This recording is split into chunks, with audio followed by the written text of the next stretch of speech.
성지훈 회장은 자신의 인생에서 가장 큰 실수를 저질렀다. 그 거지 소녀를 데려와 우리 귀빈들에게 웃음거리를 제공하지.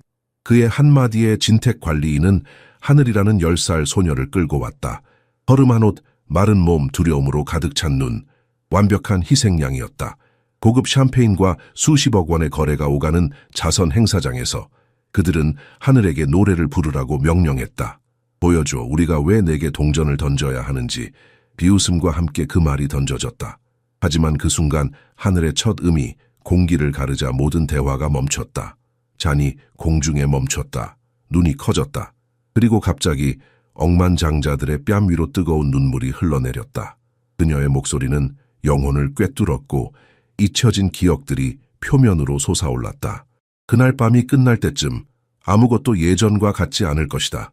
한남동의 고급 아파트 단지 다이아몬드 팰리스의 커뮤니티 홀은 크리스탈 샹들리에와 미니멀한 장식 아래 빛나고 있었다. 완벽한 정장 차림의 경영진, 연예인 외교관들이 샴페인 잔을 들고 수십억 원의 투자에 관한 대화를 나누며 돌아다니고 있었다. 이 행사는 부동산 재벌이자 건물에서 가장 호화로운 펜트하우스의 주인인 성지훈이 주최한 자선 칵테일 파티였다. 50대의 지훈은 완벽하게 정돈된 머리카락과 계산적인 눈빛을 가진 남자로 냉혹한 사업 수완과 전략적인 과시적 자선 활동으로 유명했다. 그날 밤 그는 영향력 있는 초대객들 사이를 누비며 환한 미소를 짓고 있었다. 우아한 무대 위에는 공항 문제로 지연된 유명한 서울 아트 오페라 콰르텟을 위한 빈 공간이 기다리고 있었다. 웨이터들이 정교한 카나페를 제공하는 동안 주식과 투자에 관한 대화가 공기를 채웠다. 그 분위기는 가짜 자비로움이었고 악수 한 번이 자선이라는 이름으로 위장된 수억 원의 거래를 의미할 수도 있었다. 신사숙녀 여러분, 지훈이 잔을 들어 올리며 발표했다. 아쉽게도 우리의 아티스트들이 지연으로 어려움을 겪고 있습니다. 하지만 기다림이 가치가 있을 것을 약속드립니다. 정중한 박수가 홀에 울려 퍼졌다. 바로 그때 아파트 관리인 김진택이 불안한 표정으로 홀에 들어섰고 그 뒤로는 작은 인물이 숨으려 하고 있었다. 약 10살쯤 되어 보이는 낡고 허름한 옷을 입은 작은 소녀였다. 진택은 완벽한 유니폼과 굽실거리는 자세로 조용히 지훈에게 다가갔다. 관리인의 눈은 뭔가를 주최자에게 속삭일 때 긴장과 악의가 섞인 표정을 드러냈고 지훈은 즉시 관심을 보이며 눈썹을 치켜 올렸다. 소녀는 바닥을 응시하며 불안하게 손가락을 맞잡은 채 움직이지 않고 서 있었다. 이쪽은 하늘이에요. 진택이 큰 소리로 발표했다. 아파트 입구에서 동전을 구걸하는 작은 가수입니다. 아티스트들이 도착하기 전까지 여러분을 즐겁게 해드릴 수 있을 거라 생각했습니다. 지훈은 차갑고 계산적인 눈빛으로 소녀를 평가한 후 억지 미소를 지었다. 신사숙녀 여러분, 오늘 밤에는 대체 오락거리가 있는 것 같군요. 일부 손님들은 조용히 웃었고 다른 이들은 명백한 불편함으로 바라보았다. 그것은 현재의 부유한 사람들의 즐거움을 위해 아이의 취약점을 구경거리로 만드는 방법이라는 것이 분명해졌다. 그럼 작은 하늘아, 지훈이 가식적인 친절함으로 계속했다. 우리가 정문을 지날 때 왜 동전을 줘야 하는지 보여주겠니? 소녀는 조롱을 느꼈지만 위엄을 유지했다. 노래를 부를 수 있어요. 그녀가 거의 들리지 않는 목소리로 말했다. 단 한 곡만요. 거지의 노래라. 지훈이 극적인 멈춤을 했고 더 많은 억제된 웃음을 유발했다. 그 자리에 있던 젊은 건축가 서민지는 점점 불편함을 느끼며 그 장면을 지켜보았다. 지훈 씨, 정말 이럴 필요가 있나요? 그녀가 주최자에게 다가가 속삭였다. 진정해요. 그가 목소리를 낮추지 않고 대답했다. 우리 파티의 약간의 사회적 현실을 말이죠. 하늘은 무대로 올라가는 발걸음이 망설여졌다. 그녀의 작은 몸은 반짝이는 조명 아래에서 거의 사라질 듯했다. 예상과는 달리 그녀는 두려움을 보이지 않았다. 그녀가 마침내 얼굴을 들어 자신을 조롱하기 위해 기다리는 우아한 어른들의 관객을 마주했을 때 그녀의 눈에는 이상한 결단력이 있었다. 자, 천재, 지훈이 잔을 들며 도발했다. 어떤 아이들 노래로 우리를 놀라게 해보세요. 더 많은 억제된 웃음이 홀을 채웠다. 일부 손님들은 그것을 일시적인 중요하지 않은 방해로 간주하며 대화로 돌아갔다.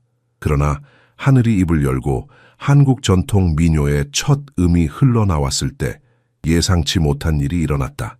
처음에 나온 소리는 연약했다.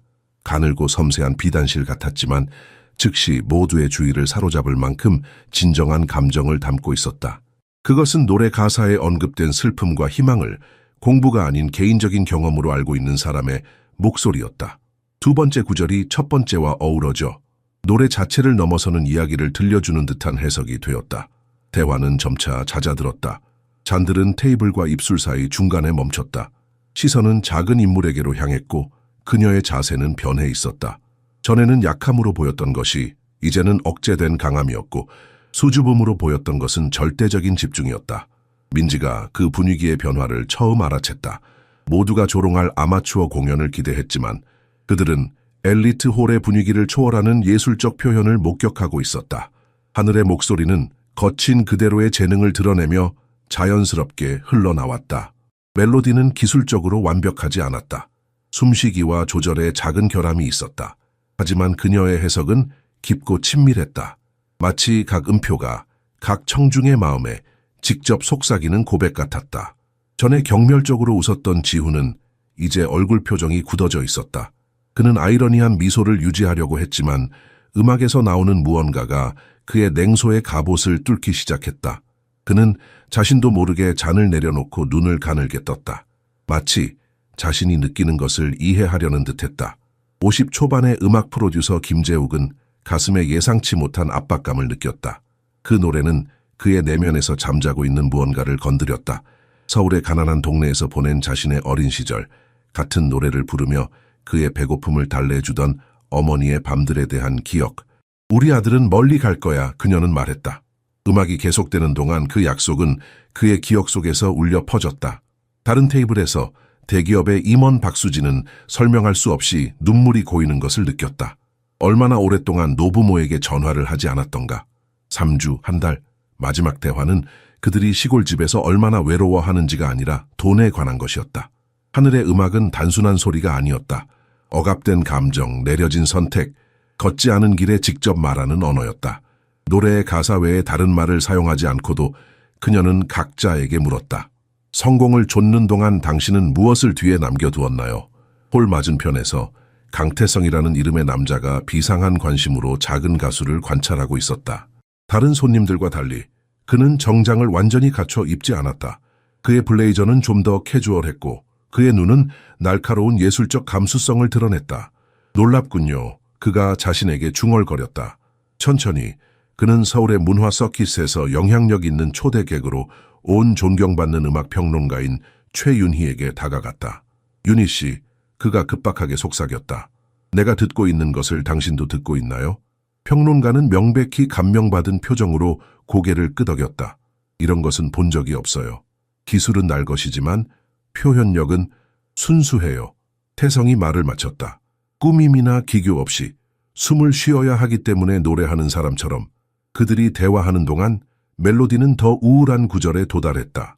하늘의 목소리는 상실과 생존의 이야기를 들려주는 것 같았다. 집중하며 반쯤 감긴 그녀의 눈은 가끔 열려 참지 못한 눈물의 반짝임을 드러냈다. 그녀가 누군지 아세요? 윤희가 감동받아 물었다. 모두가 들은 것만 알고 있어요. 태성이 대답했다. 아파트 입구에서 노래하는 소녀라고요. 하지만 거기에는 뭔가 더 있어요. 관리인이 그녀를 조롱하려고 데려왔어요. 윤희가 역겨워하며 말했다. 그것이 되받아치고 있군요. 태성은 새로운 시선으로 소녀를 관찰했다. 저는 서울 아트의 매니저예요. 그가 밝혔다. 그들의 지연에 대해 사과하러 왔죠. 하지만 이제 당신은 더 귀중한 것을 발견했군요. 윤희가 말을 완성했다. 홀 중앙에서 음악은 계속해서 그 보이지 않는 마법을 풀어냈다. 지훈은 움직이지 않은 채 그의 자신감의 가면이 천천히 무너지고 있었다. 멜로디에서 무언가가 그를 오래 전에 기억 속에 가두어 두었던 곳으로 데려갔다. 그는 다시 부산의 작은 아파트에서 8살 소년으로 자신을 보았다. 모든 것, 돈, 권력 이전의 시간이었다. 그는 할머니가 살 수 있는 몇 안 되는 재료로 요리하면서 같은 노래를 부르던 것을 기억했다. 배가 비어 있을 때는 음악이 영혼을 먹여 살린단다. 그녀는 말했다. 야망의 층들 아래 그가 묻어버린 말들이었다. 그동안 노래는 강도를 더해갔다. 볼륨이 아니라 감정의 측면에서. 하늘은 각 음표를 마치 모든 어려움에도 불구하고 삶에 대한 사랑의 편지의 단어인 것처럼 이끌었다. 그녀의 목소리는 더 이상 망설이지 않았다. 그것은 확고했고 그녀의 어린 나이를 초월하는 감정적 기억에 의해 인도되었다. 첫 번째 테이블 열에서 기술 기업의 CEO인 최동현의 손에 휴대폰이 나타났다. 눈물을 머금고 그는 전날 아침에 다툰 16살 딸에게 메시지를 보내고 있었다. 내가 돌아오면 이야기할 수 있을까? 네가 그립구나. 홀 반대편에서 김혜진은 더 이상 눈물을 참을 수 없었다. 조용히 일어나 좀 더 한적한 구석으로 걸어가 그곳에서 전화를 걸었다. 어머니, 늦은 시간인 건 알아요. 그냥 사랑한다고 말하고 싶었어요. 음악은 오랫동안 억압되어 왔던 감정들이 마침내 표출될 수 있는 안전한 공간을 만들어냈다. 이전에는 숫자만 이야기하던 홀에 이제는 깊은 자기 성찰의 분위기가 감돌았다. 노래는 희귀한 아름다움의 순간에 도달했다. 공기 속에 말하지 않은 생각처럼 떠다니는 음표들. 하늘은 눈을 감고 완전히 음악에 몰입했다. 마치 더 이상 관객이나 장소를 의식하지 않는 것처럼 그 순간은 그녀와 노래만의 것이었다. 이 포기, 이 예술에 대한 완전한 헌신은 참석자들의 마음속에 있는 비밀문을 여는 열쇠와 같았다. 그들은 그녀의 이야기를 알 필요가 없었다. 그녀의 감정의 깊이를 이해하기 위해 그녀의 목소리의 순수함은 사회적 장벽과 편견을 초월했다. 민지는 목에 덩어리가 느껴졌다. 3년 동안 그녀는 건축사무소를 운영하면서 개인적인 관계를 희생했다. 아직 시간이 있어. 그녀는 스스로에게 말했다. 하지만 그 멜로디를 들으며 그녀는 결국 무엇이 정말 중요한지 의문을 품었다.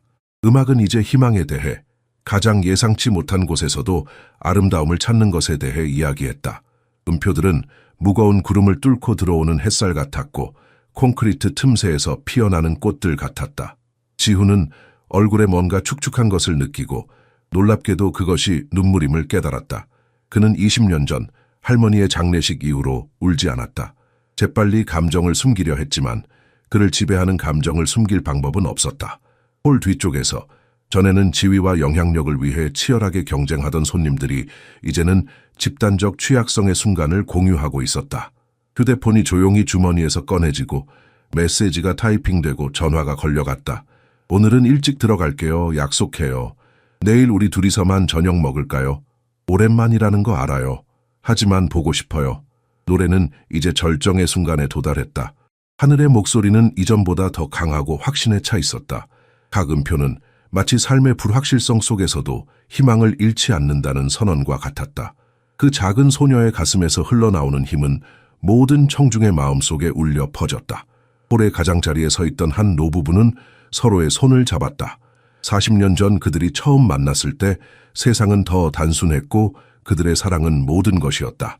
세월이 흐르면서 일상의 압박이 그 순수한 연결을 흐릿하게 만들었다. 하지만 이 순간 그들은 다시 그것을 느꼈다. 처음으로 서로를 바라보았을 때의 그 따뜻함. 윤희는 전문가의 귀로 듣고 있었지만 그녀의 감정은 전문성을 초월했다. 30년 동안 그녀는 재능을 분석하고 평가했다. 그러나 그녀가 이 어린 소녀의 목소리에서 듣고 있는 것은 분석할 수 없었다. 그것은 느껴야만 했다. 그녀의 노트북은 열려 있었지만 페이지는 비어 있었다. 어떤 단어도 이 경험을 담아낼 수 없었다. 태성의 마음은 이미 가능성을 계산하고 있었다. 그는 천재를 찾는 안목이 있었다. 그것은 그의 일이었다. 하지만 이것은 전문적인 관심 이상이었다. 이 아이의 목소리에는 보호받아야 할 뭔가가 있었다. 조심스럽게 길러져야 할 귀중한 선물 같은 것. 그는 자신이 지켜보는 것이 단순한 재능이 아니라 영혼의 표현임을 알았다. 홀 전체에 광범위한 자기 성찰의 물결이 퍼져나갔다. 각 청중은 자신만의 여정으로 자신만의 후회와 희망으로 데려가졌다. 하늘의 노래는 일종의 거울이 되었고 그들 모두는 그 안에서 자신의 진실된 모습을 보고 있었다. 노래는 이제 희귀한 아름다움에 도달했다. 생각처럼 공기 속에 떠다니는 음표들. 하늘은 눈을 감고 완전히 음악에 몰입했다. 마치 더 이상 관객이나 장소를 의식하지 않는 것처럼 그 순간은 그녀와 노래만의 것이었다. 그 노래는 떠나보냄을 암시하는 구절에 도달했다. 쓰라림이 아닌 더 나은 날들에 대한 희망과 함께 마치 하늘이 그것이 굴욕으로 시작했을지라도 들어질 기회에 감사하고 있는 것 같았다. 민지가 지훈에게 다가가 그의 팔을 가볍게 건드렸다. 괜찮으세요? 그는 즉시 대답하지 않았다. 그의 눈은 여전히 작은 가수에게 고정되어 있었다. 이제는 경멸이 아닌 존경에 가까운 무언가로 내가 그녀를 조롱했어. 그가 마침내 낮은 목소리로 말했다. 이것을 저질스러운 농담으로 허락했어. 진택이 거지 아이를 데려와 우리를 즐겁게 할 것이라고 했지. 그의 목소리에는 분명한 부끄러움이 있었다. 민지는 놀라움을 보이지 않았다. 아직 바로잡을 시간이 있어요. 뭘 바로잡는다는 거죠? 지훈이 물었다. 더 이상 자신감 넘치는 재벌이 아닌 자신의 선택들을 마주하는 한 남자로서 오늘 밤만이 아니에요. 그녀가 자신의 휴대폰을 바라보며 대답했다. 화면에는 노부모의 웃는 사진이 있었다. 모든 것을요. 노래는 이제 마지막 순간에 접어들었다. 하늘의 목소리는 더 부드러워졌다. 마치 소중한 비밀을 공유하는 것처럼 멜로디는 더 단순해지고 더 친밀해졌다. 폭풍 후의 평화를 이야기하는 음악적 속삭임. 태성이 다시 음악평론가에게 다가갔다. 우리가 목격하고 있는 것이 무엇인지 아세요? 이것은 세대에 한 번 나타나는 재능입니다. 이 목소리의 순수함, 진정한 감정, 그것이 단지 순간의 영향이 아니라고 어떻게 확신할 수 있죠? 윤희가 명백히 감동받았지만 여전히 분석적으로 물었다. 기술적으로 불완전한 순간에도 그녀는 감정적 연결을 유지했기 때문이에요. 이것은 가르칠 수 없어요. 이것은 타고난 재능이죠. 홀 중앙에서 동현은 더 이상 체면을 신경 쓰지 않았다. 그는 전화로 이야기하고 있었다. 목소리가 떨렸다. 딸아, 내가 전에도 이런 말을 했다는 걸 알아. 하지만 이번에는 달라. 출장을 취소할게. 우리는 함께 시간을 보낼 필요가 있어. 혜진은 자신의 테이블로 돌아와 비서에게 이메일을 타이핑하고 있었다. 우선순위를 재평가할 필요가 있어요. 내일 회의를 모두 취소해 주세요. 노래는 마지막 박자에 들어섰다. 완벽한 통제로 유지되는 길고 맑은 음표, 마치 밤하늘의 외로운 별과 같았다. 하늘은 노래를 마치고 눈을 떴다. 천천히 현실로 돌아왔다. 잠시 동안 아무도 움직이지 않았다. 아무도 박수를 치지 않았다. 침묵은 불편하지 않고 경건했다. 영적인 경험 후에 이어지는 것과 같은. 소녀는 움직이지 않고 서 있었다. 손은 여전히 몸 앞에서 맞잡고 눈은 다시 내리깔려 있었다. 마침내 그녀가 움직였을 때 그것은 작은 인사를 하기 위해서였다. 관객을 향한 것이 아니라 말로 표현할 수 없는 것을 표현하게 해준 음악 자체에 대한 감사로. 침묵을 깬 것은 태성이었다. 그는 일어나 박수를 치기 시작했다. 사교 행사의 기계적인 예의가 아니라 진정한 예술을 인정하는 사람의 진정한 감탄으로. 박수는 천천히 홀 전체로 퍼져나갔다. 강도가 높아져 마침내 뜨거운 환호가 되었다. 손님들은 일어섰다. 많은 이들의 눈가에는 여전히 눈물이 맺혀 있었고 일부는 자신들이 진정으로 중요하게 여기는 것과 다시 연결해주는 부적처럼 휴대폰을 들고 있었다. 지훈은 소녀에게 걸어갔다. 더 이상 오만한 재벌이 아닌 경험에 의해 변화된 사람으로서 그는 망설이며 손을 내밀었다. 하늘아, 그가 무거운 목소리로 말했다. 그것은 말이 끊겼다. 소녀는 그녀의 어린 나이에 놀라울 정도의 위엄으로 그 제스처를 받아들였다. 노래를 부르게 해주셔서 감사합니다. 그녀는 단순하게 대답했다. 태성이 음악평론가와 함께 다가왔다.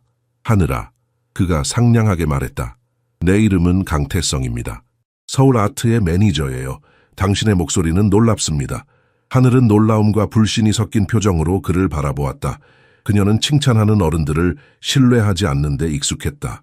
감사합니다, 선생님. 어디서 이렇게 노래하는 법을 배웠니? 윤희가 그룹에 합류하며 물었다. 소녀는 당혹스러울 정도로 자연스럽게 어깨를 으쓱했다. 배우지 않았어요. 그냥 내가 느끼는 것을 노래해요. 그럼 하늘아, 어디에 살고 있니? 민지가 진정한 걱정을 담아 다가오며 물었다. 그 질문은 소녀에게 눈에 띄는 불편함을 가져왔다. 그녀는 답하기 전에 명백한 불만으로 상황을 지켜보고 있는 진택을 잠깐 쳐다보았다. 어디에나, 모든 곳에요. 그 대답은 모두를 침묵하게 했다. 홀에는 갑자기 무거운 분위기가 감돌았다. 손님들의 눈에서 축하의 기쁨이 사라지고 깊은 우려가 자리 잡았다. 어디에나 모든 곳에? 민지가 조용히 반복했다. 그녀의 목소리에서 충격이 느껴졌다. 하늘은 바닥을 바라보았다. 그녀의 어깨는 경직되었다. 그녀의 왼손 새끼손가락이 약간 떨리기 시작했다. 그것은 그녀가 원치 않는 관심의 중심에 있을 때 항상 나타나는 작은 신호였다. 네, 그녀가 거의 들리지 않게 속삭였다. 때로는 버스 정류장에서 자요. 따뜻한 날에는 한강공원에서. 비가 오면 그녀는 목을 가다듬었다. 지하철 입구나 건물 처마 밑에서요. 진택이 끼어들었다. 그의 얼굴은 불안한 미소로 일그러졌다. 선생님들, 이런 이야기는 이런 자리에 적합하지 않습니다. 아이는 그저 조용히 하시죠. 태성이 차갑게 말했다. 그의 친절한 눈빛은 갑자기 강철처럼 단단해졌다. 이 아이에게 기회를 준 게 아니라 웃음거리로 만들려고 했던 것 같은데요. 진택은 입을 열었다가 다시 닫았다. 그의 눈은 방 주변을 재빨리 훑었다. 그는 갑자기 상황이 통제를 벗어났음을 깨달았다. 지훈은 깊은 한숨을 내쉬었다. 그의 어깨가 무거운 짐을 지고 있는 것처럼 약간 굽었다. 하늘아, 그가 말했다. 배고프니? 소녀는 조금 놀랐다. 이 질문은 그녀가 예상한 것이 아니었다. 그녀는 느리게 고개를 끄덕였다. 그녀의 눈에는 의심이 가득했지만 굶주림은 부정할 수 없었다. 오래 굶었니? 윤희가 물었다. 그녀의 목소리는 부드러웠지만 그 질문 뒤에는 무거운 의미가 있었다. 하늘은 어깨를 으쓱했다. 이틀 정도요. 크게 중요하지 않아요. 익숙해졌어요. 그 대답은 모든 어른들의 가슴을 찔렀다. 10살 아이가 이틀 동안 굶주림에 익숙해졌다는 것이 어떻게 가능한가? 그들이 샴페인을 마시고 사소한 자선 활동에 대해 이야기하는 동안 그들의 건물 바로 앞에서 한 아이가 굶주리고 있었다. 내일은 어디서 자려고 했니? 민지가 물었다. 그녀의 눈에는 눈물이 고여 있었다. 하늘은 다시 진택을 흘끗 보았다. 그녀의 표정에는 두려움이 스쳤다. 모르겠어요. 그녀가 속삭였다. 하지만 여기로 돌아오지는 않을 거예요. 약속해요. 여기로 돌아오지 않을 거라고? 태성이 중얼거렸다. 그의 눈이 좁아졌다. 왜 그렇게 말하는 거니? 하늘의 눈빛이 바닥에 고정되었다. 그녀의 작은 손가락이 더 심하게 떨리기 시작했다. 그녀는 무언가를 말하려다 멈췄다. 태성은 민지와 윤희와 의미 있는 시선을 교환했다. 무언가가 명백히 잘못되어 있었다. 지우는 진택을 향해 돌아섰다. 그의 눈에는 이제 의심이 가득했다. 진택 씨, 그가 조용하지만 단호하게 말했다. 하늘이 이 아파트에 와서 노래를 부를 때마다 무슨 일이 일어나는지 말해 주시겠습니까? 진택의 얼굴이 창백해졌다. 그는 목을 가다듬었다. 안전상의 이유로 그녀를 내보냅니다. 그게 제 일입니다. 거리의 아이들이 고급 아파트 단지에서 구걸하도록 놔둘 수는 없습니다. 그런데 오늘은 그녀를 내보내는 대신 이 자리에 데려왔군요. 윤희가 날카롭게 지적했다. 왜죠? 진택은 대답하기 전에 잠시 망설였다. 제가 생각했습니다. 손님들이 즐거워하실 수도 있다고요. 작은 재미로요. 재미라고요? 민지가 분노에 차 물었다. 어린아이를 조롱거리로 삼는 것이 당신 생각에 재미있나요? 하늘은 조용히 서 있었다. 그녀의 작은 몸은 긴장으로 굳어 있었다. 그녀의 눈은 여전히 바닥을 향하고 있었지만 주변의 모든 말을 듣고 있었다. 그녀는 자신의 운명이 이 순간 결정될 수 있다는 것을 알았다. 더 있는 것 같은데요. 지훈이 차갑게 말했다. 전체 이야기를 들려주시죠, 진택 씨. 진택의 이마에 땀방울이 맺혔다. 그는 방 안의 다른 사람들을 둘러보았지만 어디에서도 지지를 찾을 수 없었다. 그는 깊은 숨을 들이마셨다. 선라이트 아동보호소에서 그들이 하늘을 찾고 있습니다. 그녀는 3번이나 탈출했어요. 그들은 그녀를 돌려보내는 사람에게 보상을 제공합니다. 홀의 충격에 물결이 퍼졌다. 하늘은 그 이름을 듣자마자 눈에 띄게 움찔했다. 그녀의 얼굴에는 공포가 스쳤다. 그래서 당신은 그녀를 발견할 때마다 그 보호소에 돌려보내고 돈을 받았군요. 태성이 말했다. 그의 목소리는 얼음처럼 차가웠다. 진택은 대답하지 않았지만 그의 침묵이 모든 것을 말해주었다. 오늘 밤에는 다르게 했네요. 윤희가 말했다. 왜죠? 진택의 시선이 흔들렸다. 그들이 더 큰 보상을 제안했어요. 하지만 그냥 그녀를 직접 데려가는 대신 내가 생각했어요.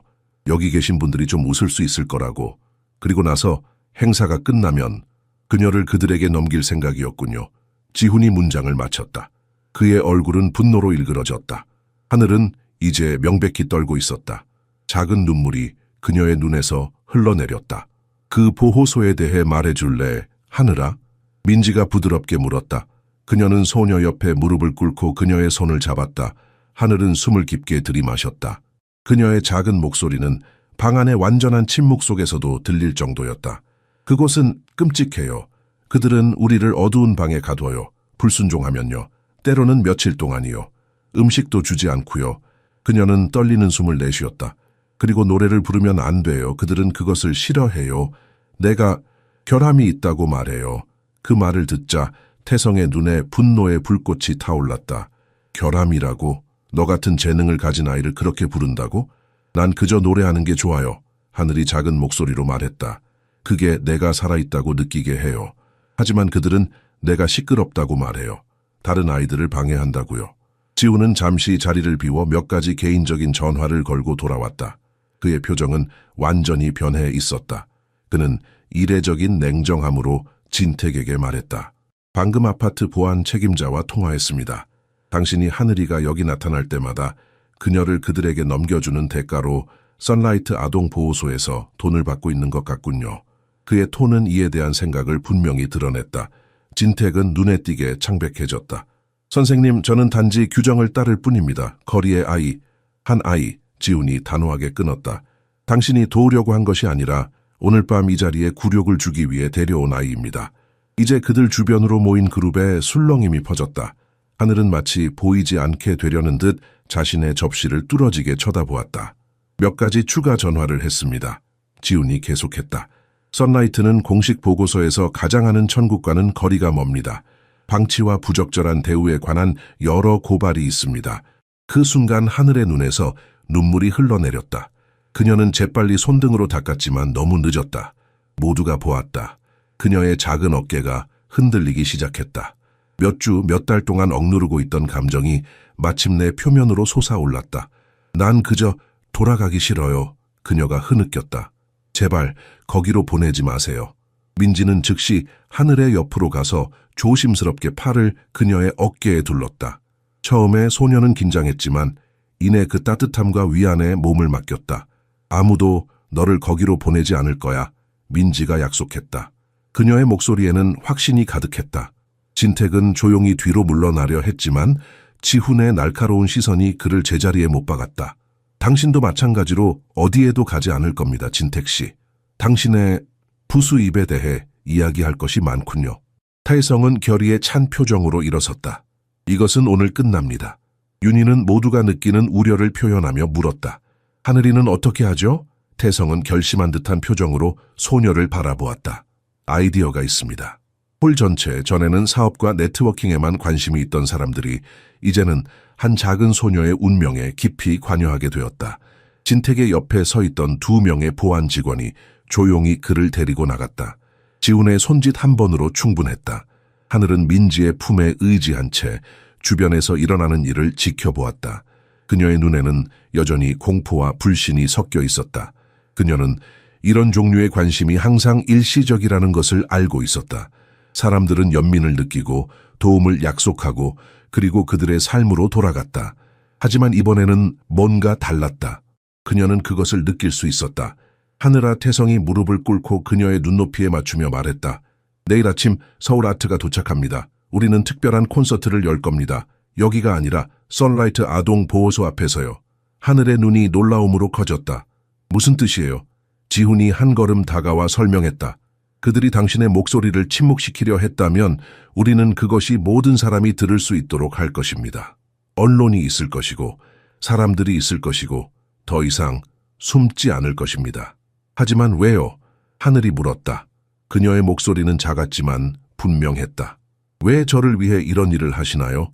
태성은 미소를 지으며 부드럽게 설명했다. 당신의 재능은 소중한 선물입니다. 억압되어서는 안 됩니다. 그리고 어떤 아이도 두려움 속에 살아서는 안 됩니다. 지훈은 스스로도 인식하지 못했던 감정을 느끼며 덧붙였다. 그리고 우리 모두는 정말로 중요한 것이 무엇인지 이 깨달음이 필요했기 때문입니다. 다음 몇 시간 동안 홀은 완전히 다른 에너지로 가득 찼다. 전화가 걸리고 약속이 잡히고 계획이 세워졌다. 공허한 과시에서 공유된 목적으로의 완전한 변화였다. 민지가 빌려준 재킷으로 몸을 감싼 하늘은 태성이 자신의 계획을 설명하는 것을 놀란 눈으로 지켜보았다. 그녀 주변으로는 몇 시간 전까지만 해도 그녀를 완전히 무시했을 결단력 있는 어른들의 보호원이 형성되었다. 서울 아트는 내일 도착합니다. 태성이 억제된 열정으로 설명했다. 우리는 특별 콘서트를 열 겁니다. 여기가 아니라 선라이트 아동 보호소 앞에서요. 지훈은 목격한 것에 의해 완전히 변화되어 승인의 표시로 고개를 끄덕였다. 언론이 참석하도록 할 수 있습니다. 제가 몇몇 연락처가 있습니다. 그동안은요? 민지가 여전히 소녀의 즉각적인 복지를 걱정하며 물었다. 윤희는 대화 내내 생각에 잠겨 있다가 마침내 말했다. 오늘 밤 그녀는 나와 함께 있을 거예요. 손님방이 있고 존경받는 음악 평론가로서 내 임시 감독을 아무도 의심하지 않을 거예요. 하늘은 이해할 만한 불신으로 한 어른에서 다른 어른으로 시선을 옮겼다. 그녀의 짧은 인생은 깨진 약속과 그녀를 실망시킨 어른들로 얼룩져 있었다. 왜 저를 위해 이런 일을 하시나요? 그녀는 마침내 물었다.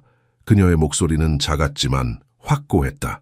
태성은 그녀와 눈높이를 맞추기 위해 무릎을 꿇었다. 당신의 재능은 억압되는 것이 아니라 길러져야 할 소중한 선물이기 때문입니다. 그리고 어떤 아이도 두려움 속에 살아서는 안 되기 때문이죠. 지우는 자신 안에서 인식하지 못했던 감정을 느끼며 덧붙였다. 그리고 우리 모두 진정으로 중요한 것이 무엇인지 이 깨달음이 필요했기 때문입니다. 다음 몇 시간 동안 전화가 걸리고 약속이 조정되고 계획이 세워졌다. 홀에서의 에너지는 완전히 변했다. 공허한 과시에서 공유된 목적으로. 하늘이 마침내 윤희와 함께 떠날 때 그녀는 마지막으로 뒤를 돌아보았다. 그녀의 계획된 굴욕의 무대였던 홀은 이제 예기치 않게 그녀 인생의 전환점이 되었다. 서울의 밤은 여전히 추웠지만 하늘은 더 이상 추위를 느끼지 않았다. 그녀는 윤희의 차 뒷좌석에 조용히 앉아 지금 일어나고 있는 일을 이해하려고 노력했다. 1시간 전만 해도 그녀는 또 한 번의 춥고 배고픈 밤을 준비하고 있었다. 이제 그녀는 따뜻한 아파트로 향하고 있었다. 여기 있어요. 윤희가 말했다. 그녀는 백미러를 통해 하늘을 바라보며 작은 초콜릿 바를 건넸다. 배가 고플 테니까 집에 도착하면 제대로 된 식사를 할 거예요. 하늘은 초콜릿을 받아들고 잠시 바라보았다. 그녀는 마지막으로 초콜릿을 언제 먹었는지 기억조차 나지 않았다. 그녀는 작은 목소리로 감사합니다 라고 말했다. 도시의 불빛이 차창 밖으로 지나가는 동안 하늘은 생각에 잠겼다. 이 사람들을 믿어도 될까? 그들은 정말 도움을 주려는 걸까? 아니면 이것도 또 다른 속임수일까? 그녀는 너무 많은 실망을 겪었다. 너무 많은 약속이 깨졌다. 하지만 이번에는 뭔가 다른 것이 있었다. 그녀는 그것을 눈에서 볼 수 있었다. 지훈의 눈에서, 태성의 눈에서, 민지의 눈에서, 그리고 지금 자신에게 부드러운 미소를 지으며 그녀가 초콜릿을 먹는 것을 지켜보는 윤희의 눈에서. 아마도 그냥 아마도 이번에는 다를 수도 있을 것이다. 다음 날 아침 맑고 차가운 공기가 서울 위로 드리워졌다. 하늘은 윤희의 아파트 창가에 서서 도시의 풍경을 바라보았다. 그녀의 얼굴에는 평온함이 깃들어 있었다. 오랜만에 편안한 잠자리에서 푹 자고 따뜻한 아침 식사를 한 후에 평온함이었다. 잘 잤니? 윤희가 부엌에서 차를 준비하며 물었다. 하늘은 고개를 끄덕였다. 평생 중 가장 좋은 잠자리였어요. 그녀의 솔직함은 윤희의 마음을 아프게 했다. 그 시간 다이아몬드 팰리스 아파트 단지에서는 지훈이 일찍부터 움직이고 있었다. 잠을 이루지 못한 그는 법률팀을 소집해 선라이트 아동보호소를 조사하도록 했다. 그들은 빠르게 무시된 위반 사항들, 보관된 고발, 그리고 표면적인 검사들의 기록을 발견했다. 그의 영향력으로 그는 공식 조사가 즉시 시작되도록 보장했다. 위반 사항이 수십 건이나 있습니다. 법률 고문이 보고했다. 안전규정 위반, 직원대 아동 비율 문제, 심지어 학대 의혹까지 있습니다. 하지만 모두 묻혀왔습니다. 지훈의 눈에 분노가 불타올랐다. 어떻게 이런 일이 가능합니까? 누가 이것을 덮었습니까? 기부자들이요, 고문이 대답했다. 보호소의 이사회에 앉아있는 부유한 후원자들입니다. 그들에게는 그저 세금 공제를 위한 방법일 뿐이죠. 실제로 아이들에게 무슨 일이 일어나는지는 신경 쓰지 않습니다. 지훈은 그 말을 듣고 얼굴이 창백해졌다. 그도 비슷한 자선단체의 이사회에 앉아 있었다. 그가 얼마나 무관심했는지, 실제로 확인하지 않고 얼마나 많은 서류에 서명했는지 생각했다. 한편 민지는 급조된 콘서트를 위한 준비를 돕기 위해 하루를 재조정했다. 시청의 연락처를 활용하여 그녀는 보통 몇 주가 걸릴 필요한 허가를 기록적인 시간 내에 얻어냈다. 우리는 3시간 안에 무대를 세울 수 있어요. 그녀는 전화로 태성에게 말했다. 소리 시스템, 조명, 모든 것이 준비됩니다. 내 친구가 이벤트 회사를 운영하는데 그가 모든 것을 기부하겠다고 했어요. 태성은 공항에서 서울 아트를 맞이하고 상황을 설명했다. 거리의 소녀와 무대를 공유하는 것에 기분이 상할 대신 유명한 콰르텟은 단순한 엘리트 이벤트를 넘어 의미 있는 일에 참여할 기회에 열광했다. 우리는 여러 번 보호소에서 공연했지만 리더가 말했다. 아이들을 위해 투쟁하는 것은 처음입니다. 그것은 완전히 다른 의미를 가집니다. 윤희의 아파트에서 하늘은 간단하지만 영양가 있는 아침 식사를 맛보며 각 입을 소중한 선물처럼 음미했다. 그녀를 지켜보던 윤희는 그 어린 소녀의 삶이 얼마나 힘들었는지 가늠할 수 있었다. 오늘 정말로 일어날 거예요? 하늘이 갑자기 물었다. 그녀의 목소리에는 여전히 의심이 깔려 있었다. 윤희는 미소를 지었다. 정말로 일어날 거야. 준비되었니? 하늘은 생각에 잠겨 잠시 창밖을 바라보았다. 어젯밤 제가 부른 노래와는 다른 노래가 있어요. 더 강한 노래요. 제가 선라이트에 있는 다른 아이들을 위해 작곡한 거예요. 그들에게 희망을 주기 위해서요. 윤희의 눈이 놀라움으로 커졌다. 당신은 노래도 작곡하는군요. 하늘은 수줍게 고개를 끄덕였다.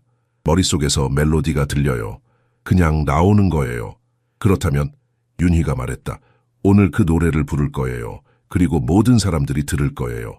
선라이트 아동보호소는 서울 외곽의 회색빛 건물을 차지하고 있었다.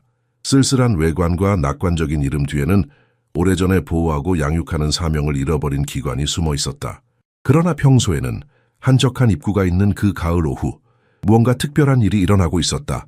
즉석에서 만들어진 작은 무대가 설치되었다. 뉴스 카메라가 전략적으로 배치되었다.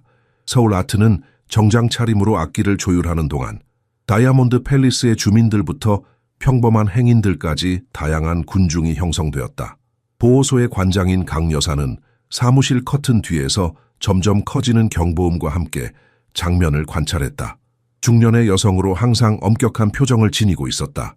그녀 옆에는 불안해 보이는 직원들이 걱정스러운 시선을 교환하고 있었다. 무슨 일이 벌어지고 있는 거죠? 그녀는 조수가 급히 신문을 들고 들어오자 요구했다. 헤드라인은 명백했다. 논란이 있는 보호소에서 발견된 음악 영재, 공식 조사 시작. 밖에서는 하늘이 조용히 기다리고 있었다. 민지가 제공한 단순하지만 깨끗한 옷을 입고 그녀의 눈은 그토록 두려워하던 보호소와 그녀의 목소리를 듣기 위해 모인 작은 인파 사이를 오가고 있었다.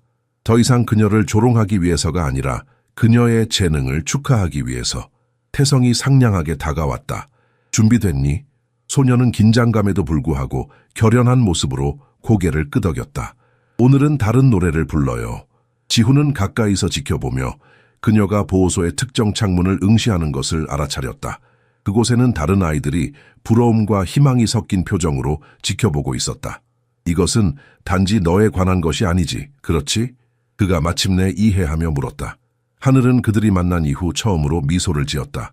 한 번도 그런 적 없어요. 무대 위로 올라가는 하늘의 걸음은 전날 밤과는 달랐다. 그녀의 작은 몸에는 이제 위험이 깃들어 있었다. 더 이상 무서워하는 소녀가 아니라 자신의 목소리가 지닌 힘을 알고 있는 사람이었다. 서울 아트는 그녀를 위한 부드러운 반주를 시작했다. 그들의 세련된 악기가 그녀의 날것의 재능과 만나 마법 같은 하모니를 이루었다. 하늘은 보호소의 창문을 바라보았다. 거기에는 수십 명의 어린 얼굴들이 믿을 수 없다는 듯이 지켜보고 있었다. 그녀가 선택한 노래는 슬프거나 우울한 것이 아니었다. 그것은 저항과 희망의 찬가, 폭풍 우 위로 날아오르는 새들에 관한 전통 노래였다. 그녀의 목소리는 가을 공기 속에서 맑고 힘차게 울려 퍼졌다. 앞줄에서는 전날 밤까지만 해도 그녀의 존재를 거의 알아차리지 못했을 임원들과 유명인들이 이제 절대적인 존경심으로 그녀의 목소리를 듣고 있었다. 보호소의 관장이 건물에서 나왔다. 그녀의 얼굴은 각 음표마다 무너지는 거짓된 친절의 가면이었다. 그녀 뒤로는 카메라를 향하는 긴장된 직원들이 있었다. 지훈은 서류를 들고 다가갔다. 새로운 관리회에 보호소를 재구성하기 위한 긴급재단을 설립하는 서류들. 끝났습니다. 노래가 절정에 달했을 때 그가 간단히 말했다. 강 여사의 얼굴이 창백해졌다. 그녀의 뒤에서 직원 중 일부는 안도의 한숨을 내쉬었다. 그들 중 일부는 변화를 두려워했지만 다른 이들은 마침내 아이들이 필요로 하는 보살핌을 받을 수 있다는 희망을 느꼈다. 마지막 음표가 공기 중에 사라질 때 경건한 침묵이 군중에 내려앉았다가 빠르게 귀청이 터질 듯한 박수갈채로 바뀌었다. 하늘은 작은 인사를 하고 그런 다음 창문의 아이들을 직접 바라보았다. 말없이 그 시선은 말했다. 당신들을 위한 것이기도 해요. 상황은 바뀔 수 있어요. 하늘의 눈에서 작은 눈물이 흘러내렸지만 그것은 슬픔의 눈물이 아니었다. 그것은 해방의 눈물이었다. 그녀는 홀로 서서 자신의 진실을 노래했고 세상이 귀를 기울였다. 보호소 창가의 아이들은 경이로움으로 가득 찬 표정이었다.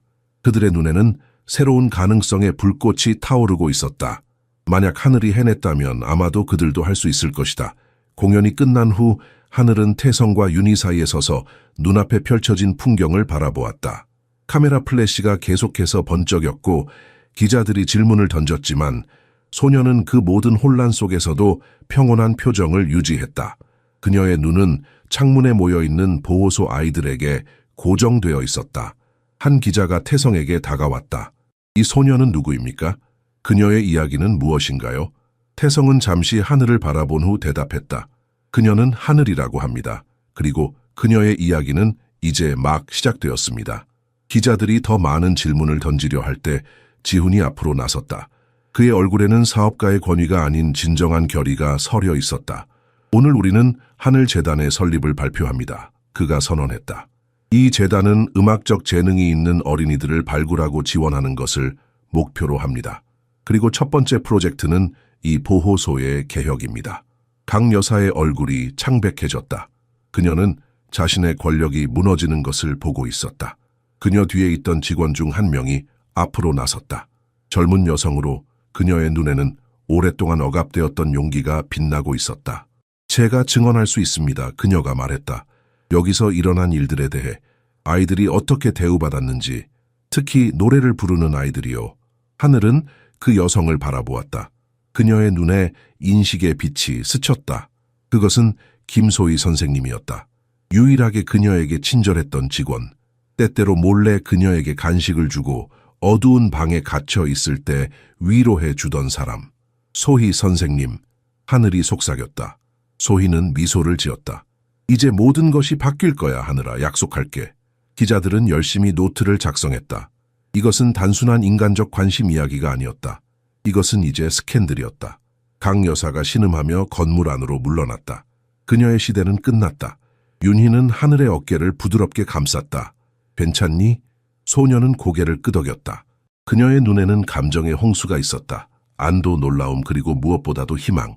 정말로 일어났어요. 그녀가 속삭였다. 정말로 끝난 건가요? 끝이 아니라 시작이야. 태성이 말했다.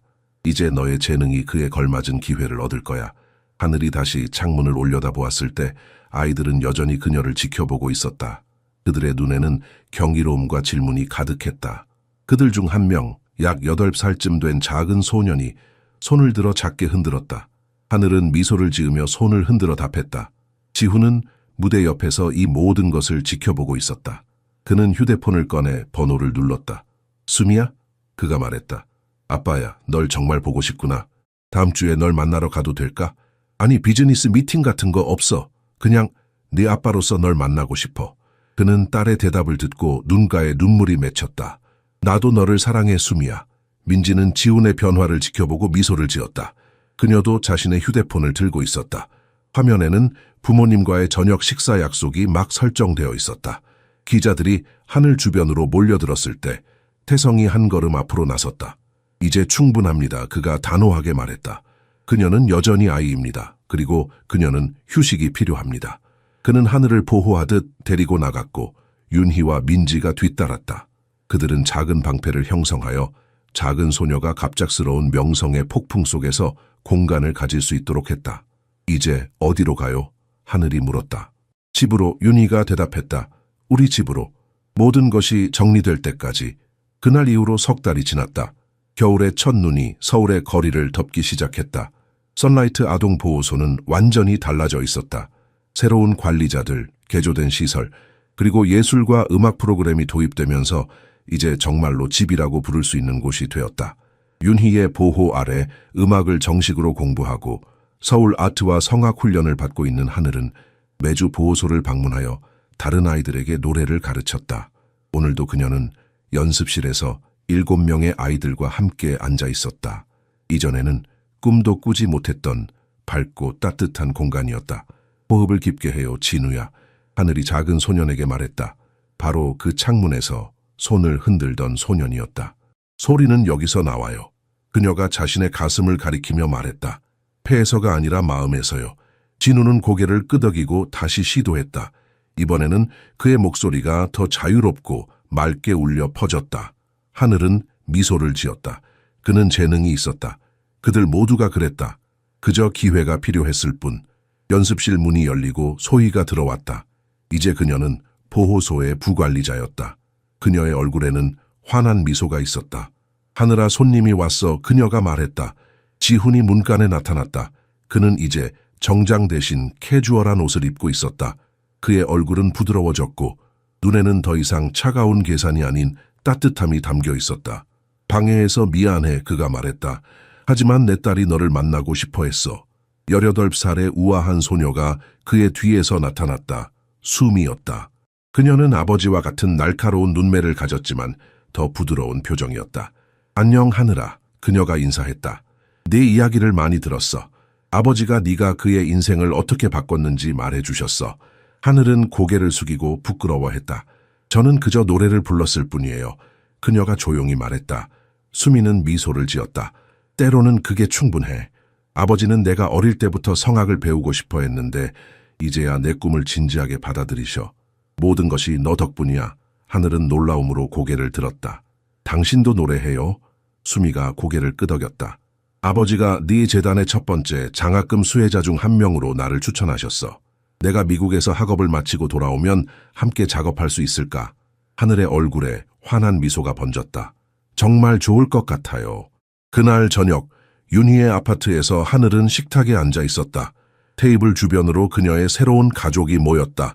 윤희, 태성, 민지, 그리고 이제는 종종 방문하는 지훈과 수미. 그들 모두가 음식을 나누고 이야기하며 웃고 있었다. 윤희는 조용히 하늘을 관찰했다. 소녀는 불과 석 달 만에 놀랍게 변했다. 그녀의 눈은 더 이상 두려움으로 가득 차 있지 않았다. 그녀는 이제 더 키가 컸고 건강했으며 가장 중요한 것은 자신감이 있다는 것이었다. 하늘아, 윤희가 조용히 말했다. 이제 행복하니? 하늘은 잠시 생각했다. 행복함이 어떤 느낌인지 잘 몰랐어요. 그녀가 솔직하게 대답했다. 하지만 이게 그런 것 같아요. 태성은 미소를 지으며 그의 잔을 들었다. 내가 서울 아트의 프로듀서로서 만난 모든 가수 중에서 하늘이는 가장 순수한 재능을 가졌어. 하지만 더 중요한 것은 그녀는 우리에게 다시 듣는 법을 가르쳤어. 민지가 고개를 끄덕였다. 그리고 우리가 잊었던 것들의 가치를 상기시켰지. 지훈은 자신의 딸을 바라보았다. 수미의 눈에서 반짝이는 자랑스러움이 보였다. 그는 너무 오랫동안 보지 못했던 무언가였다. 하늘이는 우리 모두에게 선물을 주었어. 그가 부드럽게 말했다. 그리고 나에게는 내 딸을 돌려주었지. 하늘은 이 모든 찬사의 얼굴을 붉혔다. 그녀는 여전히 칭찬에 익숙하지 않았다. 하지만 무언가 그녀의 마음속 깊은 곳에서 변화하고 있었다. 그녀는 이제 자신의 가치를 알기 시작했다. 그리고 그녀의 목소리의 힘을. 밤이 깊어가는 동안 하늘은 창가로 걸어가 서울의 불빛을 바라보았다. 눈이 부드럽게 내리고 있었다. 그녀는 깊이 숨을 들이마셨다. 이제 그녀에게는 목소리가 있었다. 그리고 그 목소리는 들려질 것이다. 저녁 식사가 끝난 후 하늘은 윤희의 아파트 발코니에 서서 겨울 밤하늘을 바라보았다. 서울의 불빛이 눈 덮인 도시 위로 반짝였다. 과거의 공포와 불확실성은 마음 깊은 곳으로 물러갔지만 완전히 사라지지는 않았다. 상처는 여전히 거기에 있었다. 하지만 이제 그 상처들은 그녀를 정의하지 않았다. 그것들은 그저 그녀의 이야기의 일부일 뿐이었다. 무슨 생각을 그렇게 깊이 하고 있니? 태성이 문가에서 물었다. 하늘은 돌아보지 않고 대답했다. 제가 처음 노래했던 날 밤을 생각하고 있어요. 모든 것이 얼마나 빨리 변했는지요. 태성은 미소를 지으며 그녀 옆에 섰다. 너만 변한 게 아니야, 하늘아. 내 주변의 모든 사람들도 변했어. 거실에서 지훈은 수미와 함께 오래된 가족 사진첩을 보고 있었다. 그들의 웃음소리가 부드럽게 흘러나왔다. 민지는 부모님과 전화통화를 하고 있었고 윤희는 다가오는 하늘의 첫 공식 공연에 대한 공지문을 작성하고 있었다. 그들도 전에는 행복하지 않았나요? 하늘이 물었다. 태성은 잠시 생각했다. 행복했겠지. 하지만 그들은 잊고 있었어. 성공과 지위가 그들에게 정말 중요한 것을 보지 못하게 했어. 네가 그들에게 다시 보는 법을 가르쳐 준 거야. 하늘은 눈을 들어 밤하늘을 바라보았다. 구름 사이로 별 하나가 반짝였다. 저는 그저 노래를 불렀을 뿐인데요. 때로는 그게 가장 용감한 행동일 수 있어. 태성이 말했다. 자신의 진실을 노래하는 것, 특히 세상이 침묵하기를 바랄 때. 거실에서 수미가 일어서서 발코니로 걸어왔다. 아버지가 뭔가 보여주고 싶대. 그녀가 말했다. 둘 다. 그들이 안으로 들어갔을 때 지우는 태블릿을 들고 있었다. 그의 얼굴에는 조용한 자부심이 서려 있었다. 오늘 최종 서명했어. 그가 발표했다. 선라이트는 공식적으로 하늘의 목소리 아동센터로 이름이 바뀌었어. 완전히 새로운 시작이야. 하늘의 눈이 놀라움으로 커졌다. 제 이름을 따서요? 지우는 고개를 끄덕였다. 내 목소리가 그 변화를 시작했어.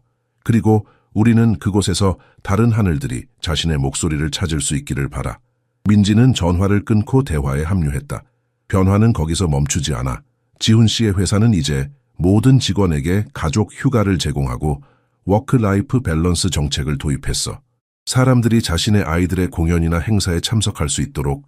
윤희가 미소 지으며 덧붙였다. 그리고 내가 이제까지 쓴 어떤 비평보다 더 많은 사람들이 하늘이의 이야기를 읽었어. 사람들은 진정성에 목말라 있어. 그리고 하늘이는 그것을 완벽하게 구현하고 있지. 하늘은 이 모든 정보를 받아들이려 노력했다. 그녀의 한 번의 노래가 이렇게 많은 변화를 가져올 수 있다는 것이 믿기지 않았다. 그녀는 창밖을 바라보았다. 눈이 더 세차게 내리기 시작했다. 내일 보호소, 아니 센터에 가서 아이들에게 이 소식을 전해도 될까요? 그녀가 물었다. 물론이지, 태성이 대답했다. 그리고 이번에는 서울아트 전체가 너와 함께 할 거야. 우리는 아이들과 함께하는 특별 워크숍을 계획하고 있어. 하늘의 입가에 미소가 번졌다. 그것은 단순한 기쁨 이상이었다. 그것은 목적을 찾은 사람의 평화였다. 저도 제 이야기를 그들에게 들려주고 싶어요. 그녀가 결심한 듯 말했다. 다른 아이들도 알아야 해요. 그들의 목소리도 중요하다는 것을. 지우는 그녀를 자랑스럽게 바라보았다. 넌 단지 노래만 부른 게 아니야, 하늘아. 넌 우리 모두의 마음속에 있던 벽을 무너뜨렸어. 그날 밤 하늘은 자신의 방에 누워 천장을 바라보았다. 불과 몇 달 전만 해도 그녀는 어디서 잘지, 다음 끼니를 어디서 구할지 걱정하고 있었다. 이제 그녀는 따뜻한 침대에서 잠들고 아침에는 음악 레슨이 기다리고 있었다. 그리고 그녀의 목소리가 필요한 사람들이 있었다. 다음 날 아침 하늘은 일찍 일어났다. 창밖으로 보이는 세상은 하얀 눈으로 덮여 있었다. 그녀는 서둘러 준비를 마치고 윤희에 부엌에서 아침을 먹었다. 오늘은 특별한 날이었다. 하늘의 목소리 아동센터의 공식 개관식이었다. 긴장돼. 윤희가 커피를 마시며 물었다. 하늘은 고개를 끄덕였다. 조금요. 하지만 좋은 의미에서요. 그녀의 눈에는 이전에는 볼 수 없었던 결의가 담겨 있었다. 3달 전만 해도 선라이트 보호소는 그녀에게 악몽과도 같은 곳이었다. 어두운 방에 갇히고 침묵을 강요받고 결함이 있다고 낙인 찍혔던 곳. 이제 그녀는 그곳으로 돌아가지만 완전히 다른 사람으로서, 더 이상 두려워하는 희생자가 아니라 변화를 가져온 사람으로서. 태성의 차가 도착했고 하늘과 윤희는 서둘러 내려갔다. 차 안에는 이미 민지가 앉아 있었고 그들은 지훈의 사무실에 들러 그와 수미를 태웠다. 오늘 특별한 노래를 준비했니? 태성이 운전하며 물었다. 하늘은 미소를 지었다. 네, 제가 센터에 있을 때 비밀리에 작곡했던 노래예요. 제 마음속에서만 부를 수 있었던 노래죠. 차가 센터로 향하는 동안 하늘은 창밖을 바라보았다. 도시는 서서히 깨어나고 있었다. 직장으로 서두르는 사람들, 학교로 향하는 아이들, 평범한 일상의 풍경이었지만 그녀에게는 새롭게 다가왔다. 이제 그녀도 그 일상의 일부였다. 거기, 수미가 갑자기 소리쳤다. 보세요. 센터가 시야에 들어왔다. 그러나 그것은 더 이상 하늘이 기억하는 음울한 건물이 아니었다. 정면은 밝은 색으로 새롭게 칠해져 있었고 큰 현수막이 걸려 있었다. 하늘의 목소리 아동센터. 모든 아이의 목소리가 중요합니다. 입구 앞에는 이미 사람들이 모여 있었다. 기자들, 지역 주민들, 그리고 가장 놀랍게도 아이들이 밖에 서 있었다. 더 이상 창문 뒤에 숨어 있지 않고 자랑스럽게 센터의 새 출발을 환영하고 있었다. 차가 멈추자 진우가 달려와 하늘의 문을 열어주었다. 하늘 누나, 그가 외쳤다. 우리가 기다렸어요. 하늘은 차에서 내려 그를 꼭 안았다. 보고 싶었어, 진우야.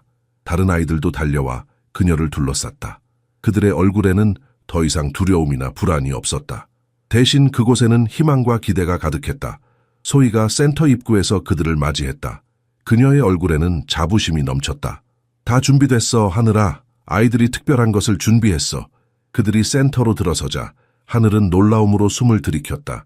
내부는 완전히 바뀌어 있었다. 예전에 어둡고 냉랭한 복도 대신 이제는 밝은 색의 벽과 아이들의 그림으로 장식된 따뜻한 공간이 있었다. 중앙 홀에는 작은 무대가 설치되어 있었고 아이들이 줄을 서서 기다리고 있었다. 무슨 일이죠? 하늘이 속삭였다. 소희는 미소를 지었다. 아이들이 너에게 감사의 마음을 전하고 싶어 했어. 아이들이 무대에 올라 자리를 잡았다. 진우가 앞으로 나와 떨리는 목소리로 말했다. 하늘 누나가 우리에게 노래하는 법을 가르쳐 주셨어요. 그리고 이제 우리는 누나에게 노래를 돌려드리고 싶어요. 하늘의 눈에 눈물이 고였다. 아이들은 그녀가 처음 선라이트에서 부른 그 민요를 부르기 시작했다. 그들의 목소리는 완벽하지 않았지만 그 순수함과 진정성은 그 어떤 전문 합창단보다 아름다웠다. 태성은 하늘의 어깨에 손을 얹었다. 보라고, 하늘아. 네가 시작한 일이 계속되고 있어. 하늘은 말없이 고개를 끄덕였다. 그녀의 목소리가 다른 이들의 목소리를 깨웠고 이제 그 목소리들이 또 다른 목소리들을 깨울 것이다. 끝없는 희망의 연쇄 반응이었다. 아이들의 합창이 끝나자 센터 전체에 감동의 물결이 퍼졌다. 기자들은 조용히 눈물을 닦았고 방문객들은 따뜻한 박수를 보냈다. 그러나 하늘에게 가장 중요한 것은 아이들의 얼굴에 있는 자부심이었다. 그들은 마침내 들려질 가치가 있는 목소리를 가졌다는 것을 알게 되었다. 이제 하늘이의 차례야, 소희가 발표했다. 우리 센터의 영감이자 우리 모두의 희망인 하늘이가 특별한 노래를 불러줄 거예요. 하늘은 천천히 무대로 걸어갔다. 예전에는 이 같은 공간이 그녀에게 두려움의 장소였다. 이제는 자유의 무대가 되었다. 그녀는 잠시 청중을 바라보았다.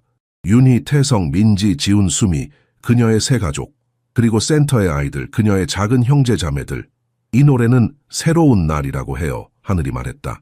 제가 어두운 방에 갇혀 있을 때 머릿속으로 작곡했던 노래예요. 그때는 이 노래를 소리내어 부를 수 없었지만 마음속으로는 계속 불렀어요. 그것이 저에게 희망을 주었거든요. 그녀가 노래를 시작하자 방 안의 모든 사람들은 즉시 그 특별함을 느꼈다. 이것은 단순한 노래가 아니었다. 이것은 영혼의 선언이었다. 어둠 속에서도 빛을 믿는 사람의 증언이었다. 첫 소절부터 하늘의 목소리는 순수한 감정으로 떨렸고 그것은 모든 청중의 마음을 움직였다. 센터의 뒤쪽에서 처음으로 방문한 젊은 부부가 서로를 바라보았다. 그들은 입양을 고려하고 있었지만 망설이고 있었다. 이제 그들의 눈에는 결심이 서려 있었다. 그들은 손을 맞잡고 서로에게 고개를 끄덕였다. 결정을 내렸다. 노래가 고조되자 하늘의 목소리는 더욱 강해졌다. 이전에 그 작은 소녀의 목소리에서는 상상할 수 없었던 힘과 깊이가 있었다. 그것은 단지 음악적 훈련의 결과가 아니었다. 그것은 내면의 여정, 상처에서 치유로, 두려움에서 용기로의 여정이 만들어낸 변화였다. 지훈은 눈을 감고 깊이 숨을 들이마셨다. 그의 마음은 3개월 전에 그날 밤으로 돌아갔다. 그가 얼마나 냉담했는지, 얼마나 무감각했는지, 그는 이제 자신이 얼마나 변했는지 깨달았다. 그의 회사는 여전히 성공적이었지만 이제 그의 성공의 정의는 달라졌다. 그것은 더 이상 숫자나 계약으로 측정되지 않았다. 그것은 그가 만들어낸 긍정적인 변화로 측정되었다. 민지는 조용히 자신의 스케치북을 펼쳐 센터의 다음 확장 계획을 그리기 시작했다. 음악 스튜디오, 더 넓은 교실, 아이들이 자신의 재능을 발견하고 키울 수 있는 더 많은 공간. 그녀의 연필이 종이 위를 춤추듯 움직였다. 그녀의 건축은 이제 단순한 건물을 넘어 꿈의 공간을 창조하는 것이 되었다. 윤희는 자신의 노트북에 몇 마디를 적었다. 그녀가 쓰는 하늘의 정의는 이미 출판사의 큰 관심을 받고 있었다. 하지만 더 중요한 것은 그것이 다른 아이들에게 영감을 줄 것이라는 점이었다. 어려운 상황에 처한 아이들에게 희망을 줄 이야기. 노래가 마지막 소절에 도달했을 때 하늘의 목소리는 더 부드러워졌다. 마지막 음표는 공중에 떠다니다가 천천히 사라졌다. 잠시 동안 완전한 침묵이 이어졌다. 그것은 경이로움의 침묵이었다. 그리고 나서 박수가 터져 나왔다. 아이들은 환호하며 뛰어올랐고 어른들은 자리에서 일어나 기립 박수를 보냈다. 하늘은 깊이 숨을 들이마시고 미소를 지었다. 그녀의 눈에는 기쁨의 눈물이 맺혔다. 그녀는 아이들을 향해 손을 뻗었고 그들은 무대 위로 뛰어올라 그녀 주위에 모였다. 그것은 단순한 노래의 끝이 아니었다. 그것은 새로운 시작이었다. 우리 모두의 목소리가 중요해요. 하늘이 말했다. 그리고 이제 우리 모두 함께 노래할 거예요.